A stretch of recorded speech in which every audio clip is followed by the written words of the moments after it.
En svo ég líka óslega glær, af því mér finnst ég bara Íslendingur og ég gleymi ofta að ég líti öðruvísi út. Þannig að þegar flugfreyjan kemur að tala við mig ensku, þá ég bara, guð, hún ensk, þannig ég tala bara ensku á móti. Svo heyri ég bara hún tala íslensku við gaurinn við hliðina, þá ég bara, vandræðalegt, hvernig er þetta? Eða skilurðu?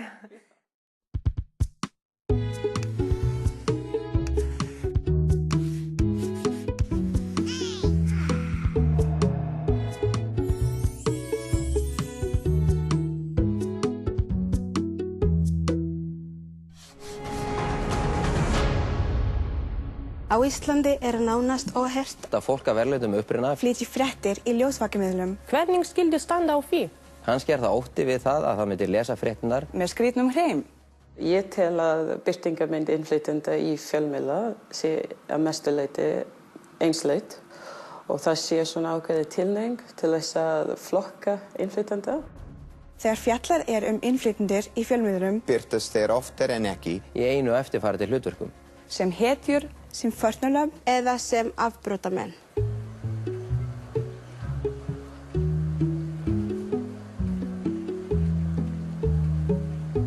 Og ég tel náttúrulega að það getur haft áhrif á viðhorf almennings til innflytjenda.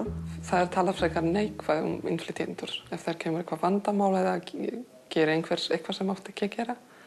Það kemur fram alltaf að einstaklingur var á að vera múprúna til dæmis. Ég svolítið hrædd ef að umræðu sé einskorðað við að benda á þegar innflytjendur brjóta af sér eða þegar innflytjendur standa sig einstaklega vel í samfélaginu eða þegar innflytjendur sé fyrir aðkasti eða fórnarlömb. Við höfum líka skoðun á ýmis málefni og til dæmis stjórnmál, atvinnumál, bara almennt og jafnvel umhverfismál. Þannig að það sé mikilvægt að við fáum tækifæri til þess að taka þátt í umræðu eða samfélagsumræðu almennt en ekki bara varðandi málefni innflytjenda. Kládía gengur jafnvel svo langt að segja að málfrelsi innflytjenda sé að einhverju leyti skert. Hér má segja að það hafi myndast tveir hópar. Það annars vegar innfæddar Íslendingar sem nýta þá fulls málfrelsis og svo eru aðfluttar Íslendingar sem má eingöngu talar málefni sitt í fjölmiðla. Sabine Leskop hefur búið á Íslandi í 15 ár. Hún rifjar upp íbúafund sem hún sótti með íslenskum manni sínum þar sem framkvæmdir sem fyrirhugaðar voru í hverfinu þeirra voru ræddar.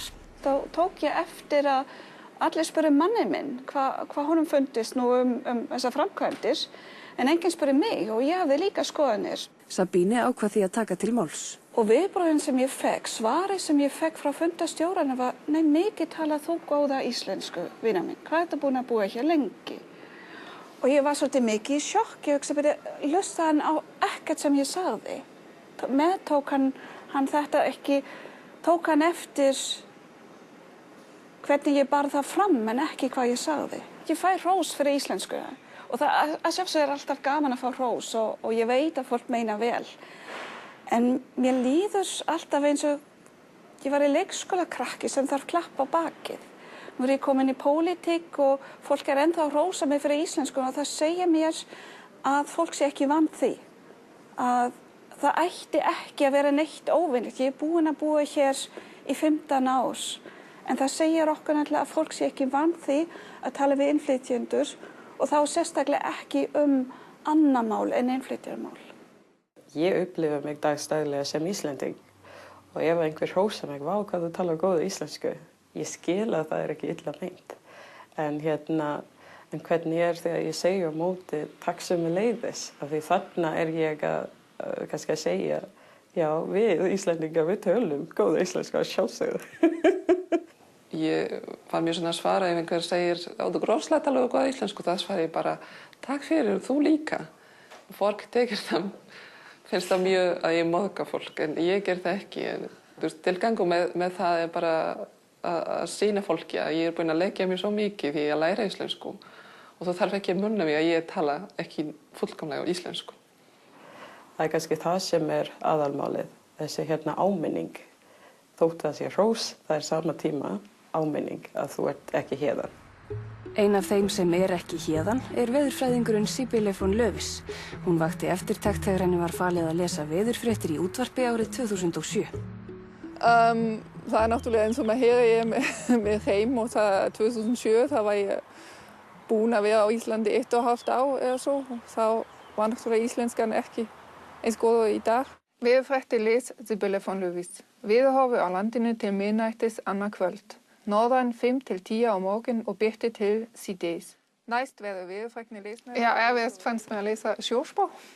Og það er svo marga spásvæði og svo líka svo marga og í vindáttum og já. Fékkstu einhver viðbrögð? Já, það var vakti mikið athygli hérna í fjölmiðlum og oftast var þetta jákvæð, en sumir náttúrulega skildi mig ekki. Það kann að vera vegna þess að framburður Sibylle var ekki nægilega skýr á þessum tíma. Eða vegna þess að Íslendingar bara ekki vanir því að þurfa að hlusta á íslensku með erlendum hreim. Við erum að sigla inn í stútfulllan klukkutími af eðaltónlist og við ætlum að... Það vantar umburðarlyndi gagnvart hreim og líka svona ófullkomna íslenska í fjölmiðla. Og með þessu að sjálfsögðu ég ekki að segja að það á að slaka á kröfunni til íslenska kunnáttu. Að mínu mati íslenska náttúrulega mjög fallegt tungumál og ég lagði mjög mikið á mig til þess að læra hana. Hún erfið. Hún skemmtileg, en hún mjög erfið að læra. Komið þið sæl. Draumurinn að það kemur kannski fréttamaður sem tala með hreim eða sýnilegur innflytjendur, það jafnvel skemmtilegra. Það eru fáir af erlendum uppruna að flytja okkur fréttir vegna þess að við að minnsta okkur hér á Fréttastofu RÚV við fáum ekki umsóknir frá fólki af erlendum uppruna, allavega mjög fáar. Fréttastofa RÚV, klukkan 11, Pálmi Jónasson segir fréttir. En getur verið að það vanti kannski bara örlítið meira umburðarlyndi gagnvart til dæmis ófullkominni íslensku? Ég held að það geti bara vel verið. Ég held að áhorfandinn og hlustandinn þoli alveg og myndi alveg umbera það, allavega þegar maður búin að venjast í að heyra íslensku talaði með meiri blæbrigðum heldur en við gerum. Rómverskur ritari réðst inn í Rómarborg, rændi þar og ruflaði radissum og rófum. Við gætum kannski ekki umborið mjög miklar málfarsvillur sem við myndum kalla sem svo, en það er ekkert sem segir að ofurlítill hreimur myndi skipta svo miklu. Myndið þið vilja fá fleira fólk af erlendum uppruna í ykkar raðir? Algjörlega, og það væri svo mikill styrkleiki fyrir hvaða ritstjórn og fréttastofu sem að fá bara fólk með sem fjölbreyttastan bakgrunn. Það kemur örugglega smátt og smátt. Ég held að það myndi bæta að fólk skilja útlendinga sem tala íslensku. Samfélagið ekki bara íslendingar, hvítir og ljóshærðir en allt annars fólk líka. Og áður en við ljúkum þessum fréttatími skulum við fá að forvitnast örlítið veðrið. Æste? Það má búast við kafalspil fyrir norðan en frekar björtu sunnan til. En íþróttirnar, Farida? Já, við erum hérna með snesafullan íþróttabakka strax að loknum fréttunum. Takk fyrir það, Farida. En þá þetta komið hjá okkur að sinni. Við sjáum ykkur aftur á morgun. Verið þið sæl.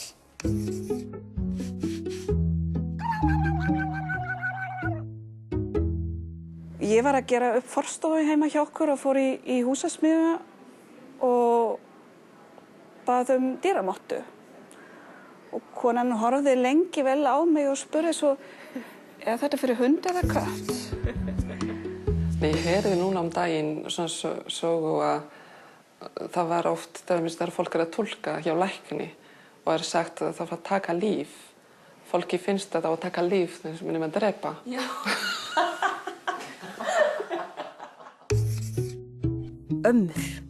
Ömmur eru alls konar. Þær eru stórar og litlar, langar og stuttar, en einhvern veginn virðast þær hafa tilhneigingu til þess að vera óskaplega góðar. Og svo búa þær líka til svo góðan mat. Eiginlega bara besta mat í heimi. Amman í þessum þætti reyndar aldrei kölluð amma, heldur Nena. Hún bandarísk og heitir Barbara Jean Kristvinsson. Nena gerir heimsins besta lasagna, svona New York lasagna.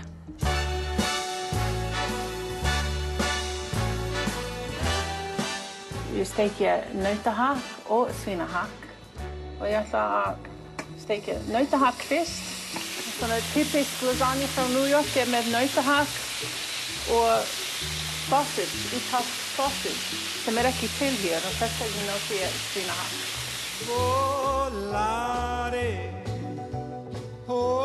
Þetta nefnilega ekkert venjulegt lasagne sem þú ert að Nei, gera. það ekki venjulegt lasagne. Hvers konar lasagne? Íslendingar gerir þetta eins og Evrópubúar, þeir notu svona jafningar, svona hvítsósur og í New York við notum ricotta. En Barbara hefur ekki átt gott með að nálgast ricottaost á Íslandi, svo hún býr bara til sitt eigið ricotta líki eins og hún kallar það.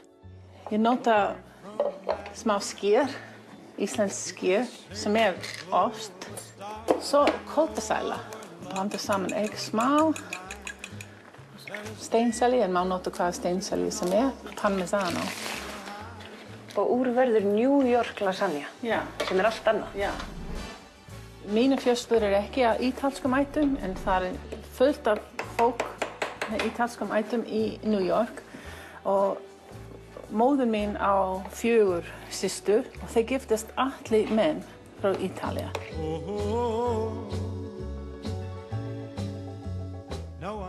Þá lærði mamma mín frá þeim að búa til svona New York ítalsk lasagne. Þannig að það hefur verið svona svolítið ítölsk áhrif í fjölskyldunni þinni. Já, mjög. New York mjög fjölmenningarlegt, sérstaklega það sem ég frá á Long Island. Það mikið í menningur, það fullt af ítalsk veitingastaður, það besta pítsur í heimi á Long Island. Barbara gift Höskuldi Kristfinnssyni skurðlækni. Þau kynntust þegar þau unnu á sama spítala á Long Island í New York ríki. Ég ætlaði að vera hér bara 2 ár og svo það var áætlan að fara eftir til Bandaríkjunum. Og fyrstu nokkra mánuði þá verið að tala það væri gaman til dæmis að fara heim með nokkra lópapeysu. Þegar við förum heim og hann byrjaði að segja ef við förum heim. Hann var kominn heim.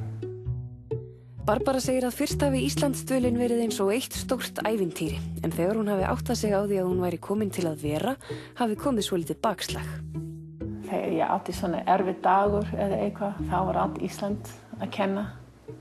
Og þá smátt og smátt ég þarf að taka mig til og segja, ok, þetta þessi land að kenna? Eða ég að gera eitthvað vitlaus?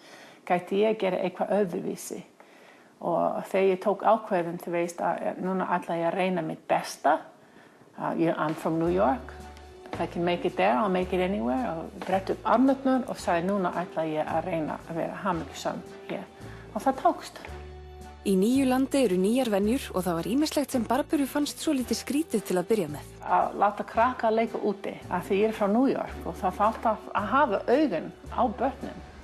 Með tíð og tíma segist hún þó hafa tekið upp íslenska siði eins og dæmin sanna. Maðurinn mín var á vakt og það var svona 10 leyti og hann kom heim og engin börn hér, hvað eru börnin? Ég sagði, hvað staði úti að leika? Hann sagði, já, núna þú búin að aðlagast.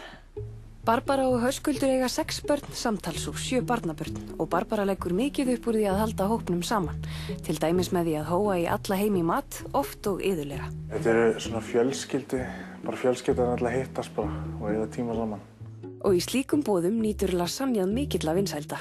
Já, við stæla langt besta sem maður fær. Hún notar einhverja sérstaklega leynuskrift eins og kallar það. Þetta byrjaði ég að elda í gær og... Byrjaði að elda í gær? Já, það fyrir að elda þetta svona 5-6 tíma. Og þetta typisk bara steikt lauk og steikt hvítlauk, tómatur úr dós og svo fersk íslensk tómat, smá balsamic eddik til að auka tómatbragð. Og svo fáum við að vita hvað það sem virkilega gerir gæfumun. Þetta parmesanostur.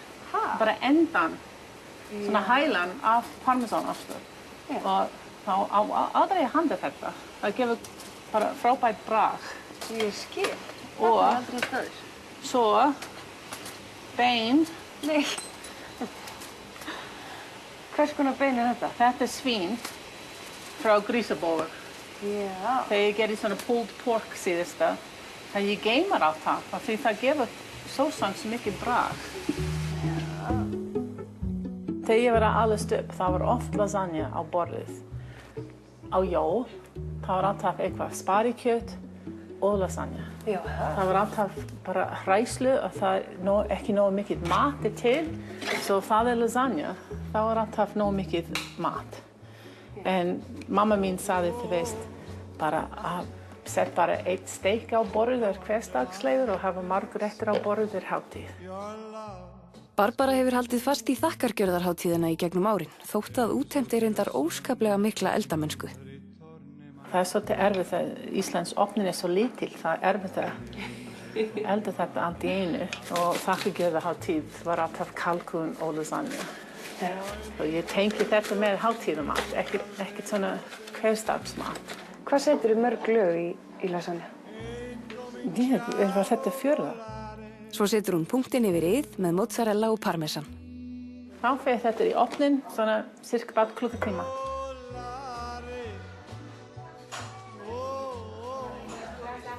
Núna lasagna tilbúin.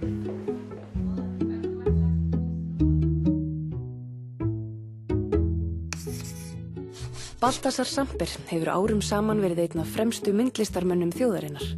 Hann flutti hingað frá Katalóníu á Spáni þar sem hann hafði búið við einræði á tímum Frankos. Hann segist hafa sest að á Íslandi vegna þess að hér var lýðræði en líka kuldi og snjór sem var alls ekki verra. Takk fyrir myndirnar. Já, og líka Baltasar Kormák.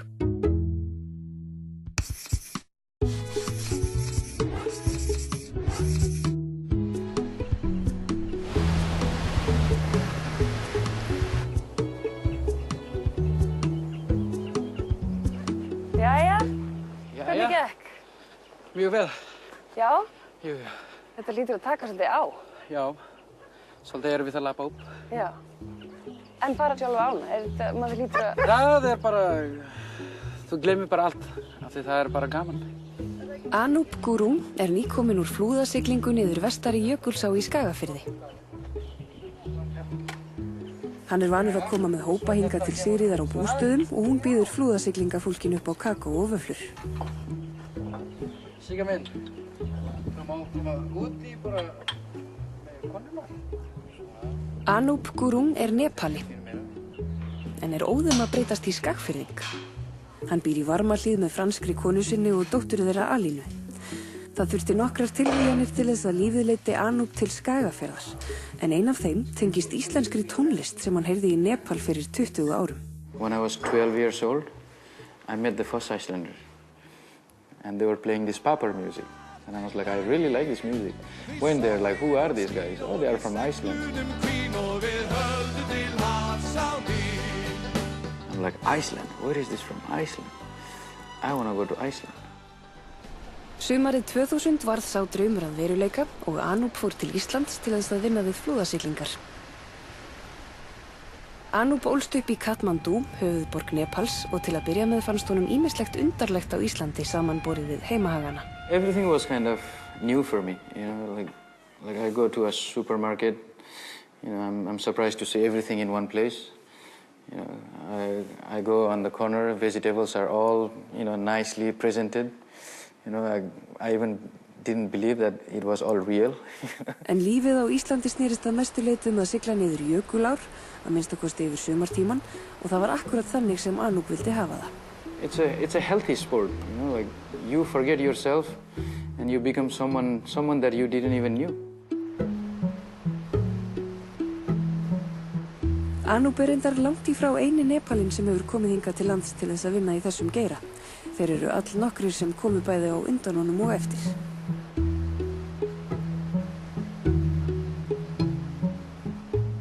Why are Nepalese so good at drafting? I'm not the perfect example because I grew up in a city. I didn't know how to swim until I was 14, 15 years old. But the reason Nepalese are good is because they all, you know, most of them who are rafting, they're born by the river. And you can imagine Nepalese rivers in monsoon, like they are huge.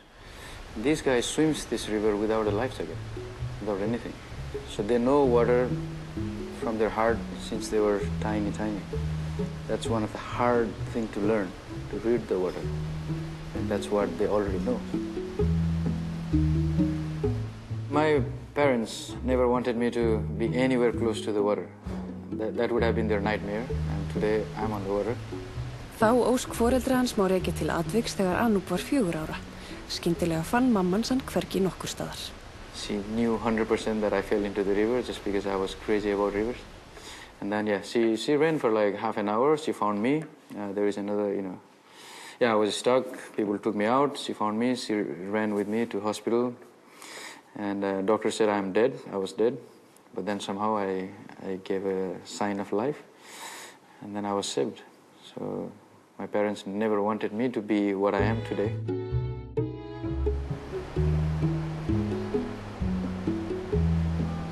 Í dag rekur Anoop fyrirtækið Viking Rafting á Hafgrímsstöðum í Skagafirði með kanadískum félaga sínum. Í þeirri atvinnugrein sumarið tíminn og þá Anoop í essinu sínu. Ef það væri ekki fyrir veturna sem hafa tilhneigingu til þess að koma svona á milli sumra, væri Anoop alsæll á Íslandi. Sumar, það bara fínt. Það bara social life 24/7. En í veturna, sérstaklega í Skagafirði. Ég held að það ekki bara í Skagafirði. Ég held að það bara út allt Ísland. Winter is more, it's isolated. I have good friends. I have people who I consider family in Iceland. But then still in the winter, you have that feeling, like something is missing. Fyrir þessar sakir ver Anoop yfirleitt drjúgum hluta vetrar heima í Nepal, en þegar upp staðið, kann hann vel við sig hér á landi. People are friendly, especially, when the earthquake happened in Nepal. I was not expecting any help from anybody. I just wanted to go. And I just put up on a Facebook page. 1 share, 2 share, 3 share. I raised almost 3 million Icelandic krónur. Anoop tók þátt í björgunaraðgerðum heima í Nepal eftir jarðskjálftana 2 í fyrra vor, þar sem mörg þúsund manns létu lífið. Fyrir peningana sem hann safnaði gátu hann og félagar hans boðið á annað 1000 fjölskyldum tímabundið húsaskjól, mat og læknisaðstoð. Auk þess hefur Anoop verið í forsvari fyrir góðgerðasamtök í Nepal í nokkur ár. Tilgangurinn að hjálpa ungum Nepölum að mennta sig og skapa þeim tækifæri til þess að vinna við flúðasiglingar, bæði í Nepal og annar staðar í heiminum. I was one of these kids. I walked more on a luck path. I was lucky from the beginning, from the day number 1 till today. And not everybody are lucky. Það greinilegt að Anoop finnst hann hafa verið lánsamur að geta unnið við það sem hann gerir í dag. No matter what kind of problem you have in your life, no matter who has passed away, no matter who has said what to you, once you start, you forget about everything.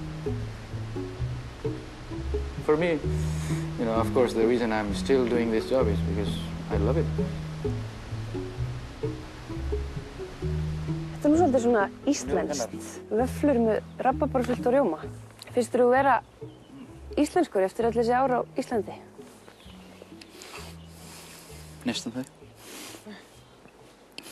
Og það bara litur sem breytir aldrei. Ég alltaf nepalskur, en búinn að vera hérna 15 ár, meira en hérna aðra staðir í heiminum. Ég kann eitthvað Ísland, meira en hérna öðrum land. Ég alltaf verið hérna í Skagafirði og ég ekki alveg Skagafirðingur, en ég kann að syngja og drekka eins og Skagafirðingar.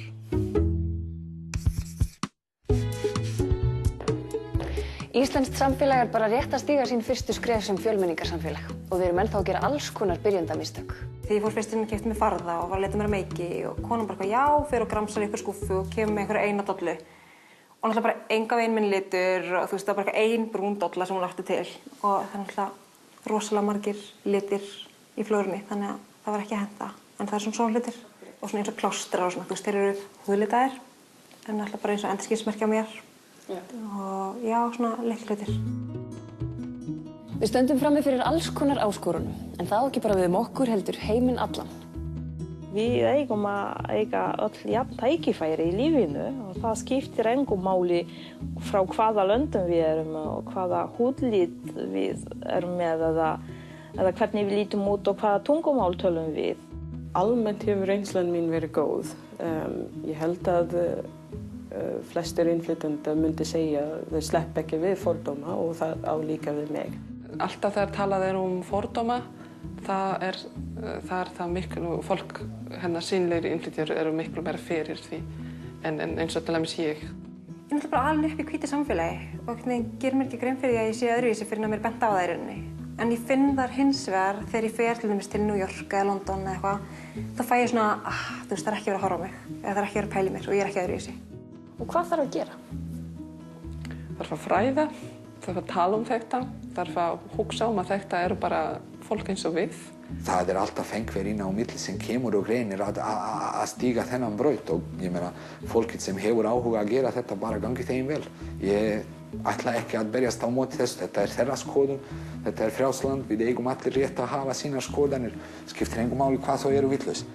Það talaði að fáfræði og fordómar nærist á ótta og besta svarið við honum er fræðsla, umburðarlyndi og óskapar reiðinnar býst af kærleika.